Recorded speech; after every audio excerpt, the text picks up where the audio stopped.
तो मैंने काफ़ी लोगों को ये भी देखा है कि वो वेट घटाने के चक्कर में वो खाना खाना ही बंद कर देते हैं। क्या ये सच में सही है? और ये आपको ये भी ध्यान रखना पड़ेगा कि अगर आप वेट लॉस के चक्कर में कहीं आपके मसल तो नहीं लॉस कर रहे हो। यहाँ मैं आपको ये बताने जा रहा हूँ कि वैसे आपको मेरा टाइटल देख के पता चल गया होगा, weight loss versus fat loss. तो फिर चलो वीडियो अपना शुरू करते हैं। और शुरू करने से पहले यदि आप मेरी वीडियो पहली बार देख रहे हो तो प्लीज़ सब्सक्राइब बटन पे क्लिक करना और सब्सक्राइब कर लेना मेरे चैनल पे, एंड बेल आइकन पे भी क्लिक करना सो दैट मेरी नोटिफिकेशन आपके मोबाइल पे तुरंत भाग के आए। पहले हम समझते हैं वेट लॉस क्या होता है। वेट लॉस में आप काफ़ी लोगों से सुना होगा कि वेट लॉस करना है, वेट लॉस करना है, पर वेट लॉस में होता क्या है? वेट लॉस में 3 चीज़ें इंक्लूड करते हैं। वो है सबसे पहला water content in your body, और दूसरा आपका मसल कंटेंट, और तीसरा आपका फ़ैट। तो फिर ये तीनों चीज़ों मिला के आपके वेट एक नेट वेट होता है आपके बॉडी का। और रही बात फ़ैट लॉस की, तो फिर फ़ैट लॉस आप जब भी करना चाहते हो तो फिर फ़ैट लॉस में आपको आपके बॉडी के फ़ैट्स को रिड्यूस करने के लिए ये फोकस करना पड़ता है ज़्यादातर। आपको अभी थोड़ा बहुत तो डिफरेंस पता ही चल गया हो कि वेट लॉस पे क्या होता है। वेट लॉस पे ये 3 चीज़ें इंक्लूड करते हैं, और फैट लॉस पे आपको सिर्फ आपके फ़ैट घटाने में कंसंट्रेट करना चाहिए। वेट लॉस में आपका पूरा बॉडी का वेट घटाने की कंसंट्रेट करना चाहिए। मैं इन दोनों के डिफरेंस में, वेट लॉस और फैट लॉस के डिफरेंस 4 कैटेगरीज में समझाना चाहता हूँ। तो फिर पहला कैटेगरी है हमारा कैलोरीज। वेट लॉस में आपका कैलोरीज जो भी होते हैं, आपको अपने कैलोरी डेफिसिट में रहना पड़ता है। आप जो भी इनटेक करते हो, जो भी खाना कुछ भी खाते हो, तो फिर आपको उसमें से आपकी कैलोरीज़ को मेंटेन करते हुए, आपके कैलोरीज़ को कम करते हुए खाना पड़ता है। तो फिर सो दैट आपके वो वेट पे डायरेक्टली जाके आपके इम्पैक्ट करेगा और आप उससे अपना वेट रिड्यूस कर सकते हो। और रही फ़ैट लॉस की, फ़ैट लॉस में कैलोरीज़, तो फिर फ़ैट लॉस में कैलोरीज़ कैसे इम्पैक्ट करता है? फ़ैट लॉस में आपको पता है सबसे ज़्यादा खाने में फ़ैट्स जो हैं आराम से मिल जाते हैं। तो फिर वो आराम से चीज़ों को हमको थोड़ा रिस्ट्रिक्ट करना पड़ता है। तो फिर इसी कारण से आपको कैलोरीज़ जो भी आप फ़ैट से लेते हो वो आपको बहुत कम करना पड़ेगा, यानी ना के बराबर आपको फ़ैट्स लेने पड़ेंगे। कैलोरीज़ कैसे इम्पैक्ट करते हैं? कैलोरीज़ नॉर्मली होता है कुछ भी खाओ तो फिर हर चीज़ में आपको कैलोरीज़ मिल ही जाते हैं। तो फिर इसके लिए आपको अपने कैलोरीज़ पे बहुत ज़्यादा ध्यान रखना पड़ता है। एंड इन फैक्ट अगर आप वेट लॉस में कुछ कैलोरी डेफिसिट रहना चाहते हो तो फिर आपको जितना भी कैलोरीज़ लेनी पड़ती हैं, जो कि मैंने अपने पहले की वीडियोस में भी मैंने बताया था कि कैसे मेंटेनेंस कैलोरीज़ वगैरह कैसे कैलकुलेट किया जाता है। आप मेरे पहले के वीडियोस में भी देख सकते हो, एंड आई बटन पे क्लिक करके भी वहाँ भी देख सकते हो उस वीडियो पे, सो दैट मैंने उस पर एक्सप्लेन किया है कि मेंटेनेंस कैलोरीज़ क्या होता है। एंड इनफैक्ट मेंटेनेंस कैलोरीज़ के बारे में इतना कुछ नहीं बोलने वाला अभी।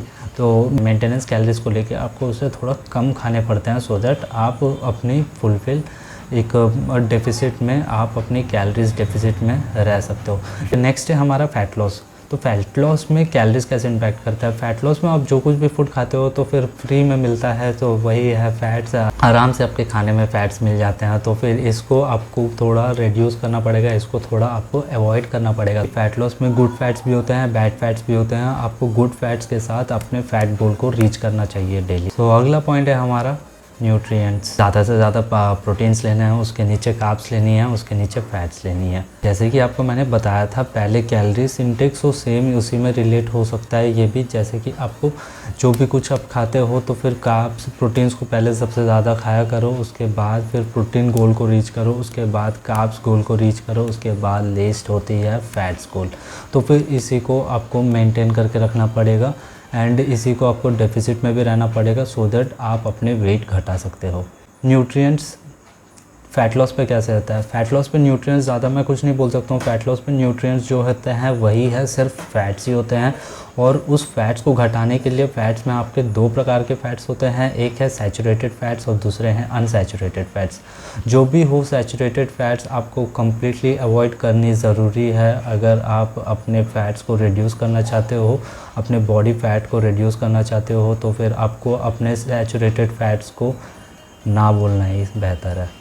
अनसैचुरेटेड फ़ैट्स को आप इंटेक कर सकते हो, क्योंकि वो अच्छे फ़ैट्स होते हैं, जैसे कोई काजू, बादाम वगैरह कुछ भी हो। अनसैचुरेटेड फ़ैट्स जो आपकी बॉडी के लिए अच्छे होते हैं, तो फिर आप उससे अपने फ़ैट गोल को रीच कर सकते हो।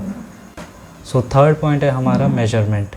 तो फिर वेट को कैसा मेजर किया जाता है और फैट को कैसे मेजर किया जाता है? वेट तो आपको पता ही है, हर जगह आप कहीं भी जाते हो, रेलवे स्टेशन, बस स्टेशन, कहीं ऑफिस, कहीं स्कूल्स, कहीं कॉलेजेस, कहीं रोड पे भी मिल जाते हैं आपके वेट्स मेजर करने के लिए। तो फिर आप वहाँ से आप अपना ईज़िली आप अपना वेट्स टैली कर सकते हो।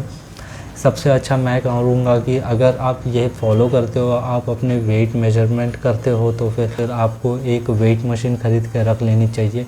ये बहुत ज़्यादा बेनिफिशियल है आपके लिए, सो दैट आप अपने वेट को ट्रैक करते रहोगे। और वेट मेजर करने के लिए आपको सबसे अच्छा टाइम मैं बोलूँ तो फिर आपके खाली पेट, सुबह आप उठते खाली पेट आप मेजर कर सकते हो। तो फिर ये आपको एक्चुअल वेट बताता है।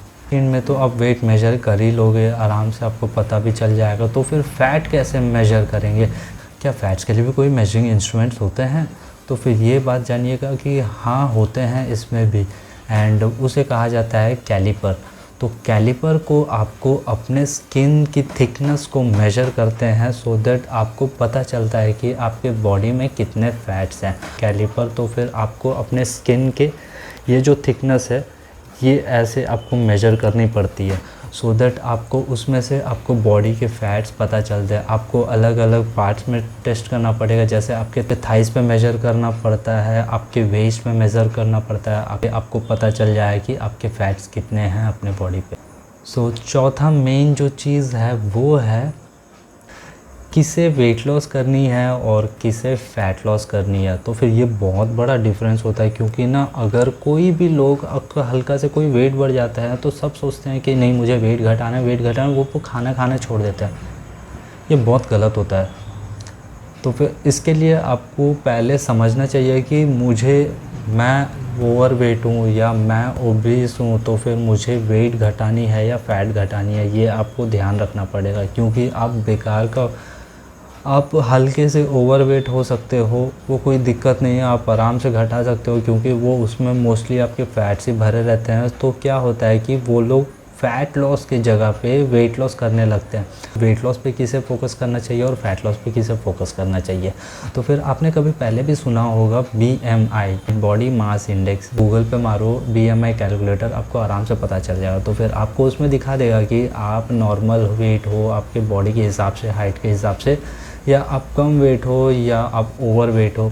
तो फिर ये बता देता है। तो फिर इसके हिसाब से आप ये प्लान कर सकते हो कि आपको बॉडी वेट लॉस करनी है या फ़ैट लॉस। को BMI के रिलेट करते हुए 30 अबव जिसका भी होता है, तो फिर उनको ये वेट लॉस करनी चाहिए, क्योंकि आपके ओबीस कहते हैं, ओबीस के अंडर आ जाते हो आप जब 30 के अबव होते हो BMI। और फ़ैट लॉस, और जो भी 30 से बिलो हो, लाइक 27, 28, जिसका भी हो, ऐसा BMI में आपका ऐसा वैल्यू आता है 27, तो फिर आप कोई चिंता करने की ज़रूरत नहीं है। आप सिर्फ अपना फ़ैट लॉस पे कंसंट्रेट करो, बिल्कुल आप फिट हो जाओगे और आप नॉर्मल वेट पे आराम से आ जाओगे। अगर आपको ये वीडियो अच्छी लगी तो लाइक करना वीडियो को, और हाँ, अपने दोस्तों के साथ शेयर करना। और नीचे कमेंट पे जाके आप अपने कमेंट करके आप अपना ओपिनियन भी बता सकते हो। कैसी लगी ये वीडियो? अगर आपको ये वीडियो अच्छी लगी तो प्लीज़ लाइक, शेयर और सब्सक्राइब कीजिए। और thank you for watching this video. This is Ashok signing off. Stay fit, never quit.